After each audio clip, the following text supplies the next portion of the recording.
সবাইকে, কেমন আছেন সবাই? আশা করছি সকলে ভালো আছেন। আর সকালবেলা একবার তাড়াহুড়াটা দেখো, এদিকে দেখো তরকারি বসাই দিয়েছি, ডাল ভাজা হয়ে গেছে, আর এই যে রুটি বেলতেছি, এখানে রুটি, আর এখানে এই যে আমি বটবটিটাকে একটুখানি ভেজে নিয়েছি, এর মধ্যে আমি ঢেলে দেবো বটবটিটা, ঢেলে দিয়ে এটা বটবটি আলু একটা চটচটি বানিয়ে নিচ্ছি। আর কড়াইটাও আমার ঠান্ডা হয়ে গেছে দেখো। সত্যি সকালবেলা এত তাড়াহুড়োর মধ্যে ফেসবুকে কাজ করে যদি একটু সফলতা পাওয়া যায় না, সত্যি সত্যি বন্ধুরা একটু পাশে থাকো, কারণ সকালবেলা এতগুলা কাজ করে কিন্তু ফেসবুকে টাইম দিচ্ছি। তো কার কার পছন্দ এই সবজিটা বলো। আর এদিকে তার মধ্যে কিন্তু রুটি বসাই দিচ্ছি, এদিকে বেলতেছি, আবার স্কুলে যাবে।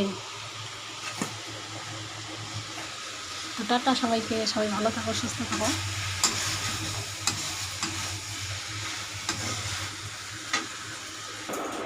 প্রিয়াঙ্কা বই নিয়ে বসে বই পড়তেছে, আর রাইসোনা আমাদের এখনও